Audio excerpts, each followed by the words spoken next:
Bonjour à toutes, bonjour à tous, c'est Ludo. Aujourd'hui, on se retrouve pour une toute nouvelle vidéo consacrée au couple à distance. D'abord, j'espère que vous vous portez toutes et tous bien, malgré le confinement, malgré les restrictions de liberté, les restrictions de déplacement.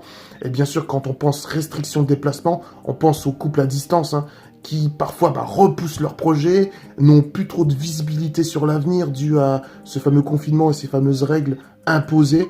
Et du coup, parfois ça crée des tensions plus qu'avant et on a besoin de se recentrer davantage sur la relation, de renforcer les liens de communication, de dialogue, des liens qui sont vraiment importants, surtout dans une relation à distance. Pour parler des relations à distance, quoi de mieux que de l'avoir vécu ? Vous savez que j'ai vécu cette relation à distance-là, je l'ai expérimenté, j'ai abouti à la victoire, puisque nous sommes maintenant réunis, Karen et moi, et donc je vais pouvoir vous apporter mes conseils, forts de cette expérience, qui était parfois douloureuse. C'est sûr, c'est pas évident, les couples à distance, faut pas se mentir, on n'est pas au pays des bisounours.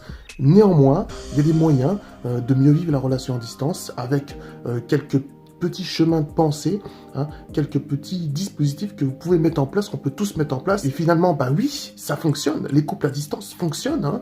C'est une relation comme une autre, mais il faut installer certaines bases pour que cela fonctionne justement. Donc, dans un premier temps, je vais vous parler des freins, des verrous, des choses qui font que ça avance pas et que justement la relation à distance s'essouffle et finit par ne pas aboutir, ça finit par avorter finalement.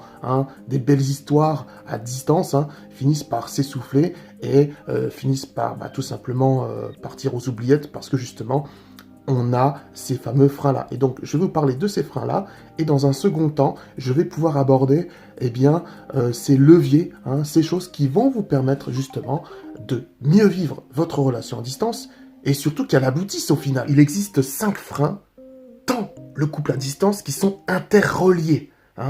Il y a la distance en elle-même, évidemment. Il y a l'idéalisation de l'autre. On a tendance à projeter sur l'autre ce qu'on veut qu'il soit. Évidemment, comme dans une relation classique, entre guillemets.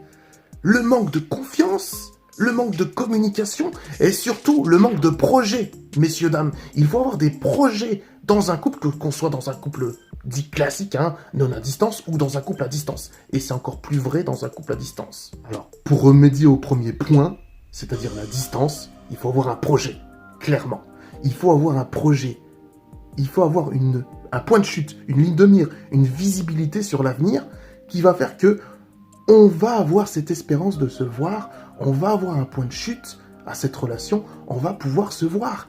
Et c'est ça qu'il faut mettre en place, on va dire, dès le départ, ou quand on va commencer à pressentir qu'il y a quelque chose de sérieux, on va commencer petit à petit à amener des projets, la création du projet. Et le premier projet qu'on a quand on est à distance, c'est de se voir. Le deuxième point, c'est l'idéalisation. Alors franchement, ça c'est un poison, parce que dès le départ, si on exige de l'autre ce qu'on voudrait qu'il soit, on va l'enfermer dans une case. On va vouloir le façonner à l'image qu'on voudrait qu'il soit. Donc forcément, l'autre va parfois se plier au jeu, va parfois, par effet de miroir, nous renvoyer ce qu'on voudrait qu'il soit, mais ça va durer qu'un temps. Et forcément, ça va casser à un moment donné, ça va briser, le miroir va se briser, l'effet miroir va disparaître. Parce que c'est comme ça, l'être humain ne peut pas être autre chose que lui-même. Et nous, les êtres humains, nous sommes finalement assez hypocrites, assez contradictoires. On voudrait être pris pour ce qu'on est, on voudrait que l'autre nous accepte tel que nous sommes, mais on n'arrive pas à accepter l'autre tel qu'il est. Et dès le départ, si cette acceptation n'est pas faite mutuellement, ça créera des problèmes plus tard, manque de communication, et finalement, t'étais comme ça, je pensais pas que t'étais comme ça. Non, faut mettre les choses clairement dès le départ, faut mettre les choses au clair dès le départ, en termes de religion, en termes d'exigence, parce que dans des couples, dans des relations, dès le départ, il faut afficher ses exigences, il faut avoir des exigences, c'est tout à fait normal, n'ayons pas peur d'avoir des exigences.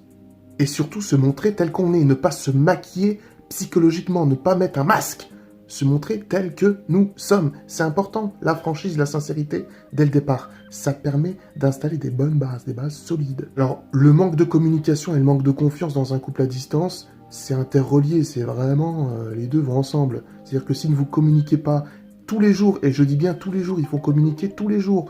Il y a différents moyens de communiquer maintenant. Franchement, il n'y a plus d'excuses de ne pas donner des nouvelles tous les jours.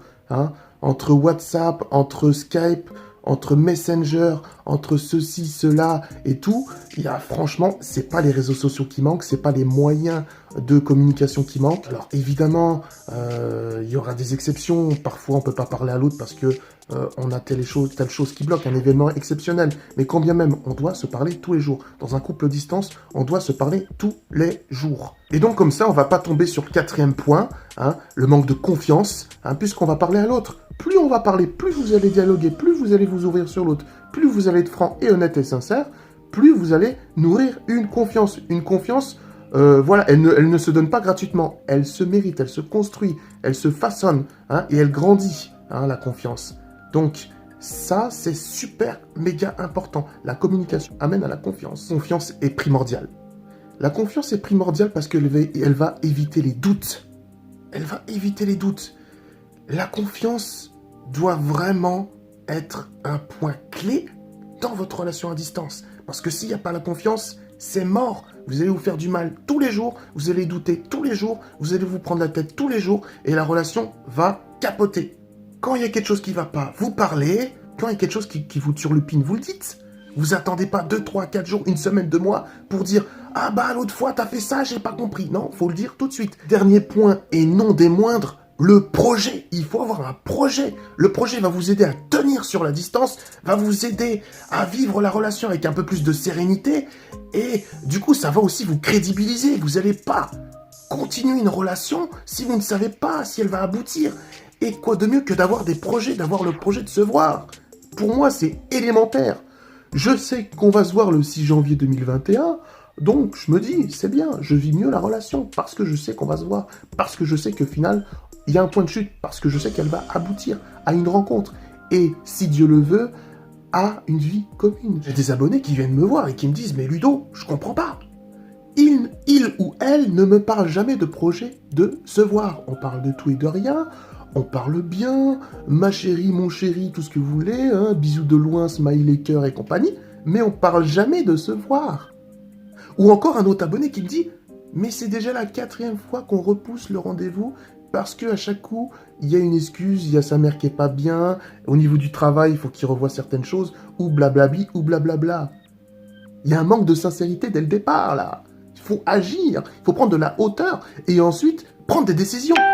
La perte de temps, c'est terrible. C'est terrible. Il faut pas. On a un temps de vie limité, nous les êtres humains. Faut le savoir. Hein. Et il faut vraiment intégrer le fait que quand une personne, quand vous avez, vous savez, on a la capacité, on a ce 6e sens qui fait que on se dit ah là, elle ou il me prend pour un con. Donc là, direct, il faut savoir agir clairement pour ne pas perdre de temps, quoi. Ces personnes-là, bien souvent, veulent vivre que la relation virtuellement, hein. Ils ne vont jamais aboutir à la rencontre parce qu'elles se complaisent dedans. Bien souvent, c'est des personnes qui ont une femme ou un homme déjà, hein, qui sont déjà parfois père ou mère de famille, qui veulent simplement une petite fenêtre d'évasion, hein. Et donc, il faut savoir identifier ces personnes-là pour ne pas perdre votre temps, perdre votre énergie, parfois perdre votre argent. Donc, tout ça, il faut clairement être assis, hein, comme on dit, être vraiment bien ancré sur la terre ferme. Hein. Il faut avoir de la projection, évidemment, il faut avoir de la projection, il faut rêver.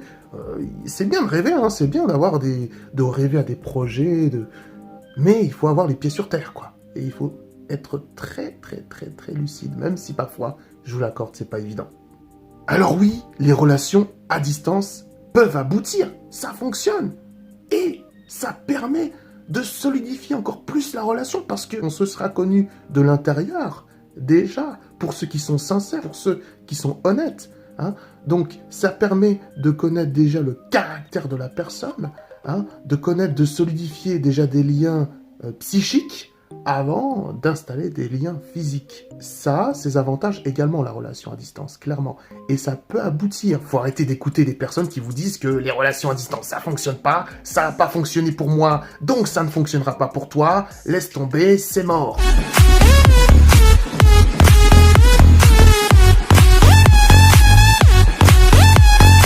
Votre famille va vous dire un tel, votre frère ou votre sœur va vous dire un tel, votre ami, votre meilleur ami va vous dire « Ah non, non, c'est pas possible, ça va pas aboutir, blablabla, blablabla. » faites votre propre expérience, vivez votre propre expérience. J'en ai fini avec le sujet, j'espère que cette vidéo vous a plu, j'espère que j'ai pu vous aider, vous donner du grain à moudre et du réconfort pendant ces temps difficiles de confinement et de relations à distance. Hein. Si vous voulez parler de votre relation à distance, je vous invite à le faire directement en section commentaires. Et vous, est-ce que vous avez déjà vécu une relation à distance? Est-ce qu'elle a abouti? Et comment vous percevez finalement la relation à distance? Dites-nous tout ça dans la section commentaires. On attend vos avis, vos témoignages. Je donne rendez-vous pour une prochaine vidéo liée à la fierté de l'homme, un sujet qui m'a été demandé encore par beaucoup de femmes. Hein. Donc, oui, hein, j'ai 90% de public féminin, donc évidemment, je vais pouvoir répondre à vos attentes, mesdames. Je vous remercie à toutes et à tous, et je vous souhaite une excellente journée.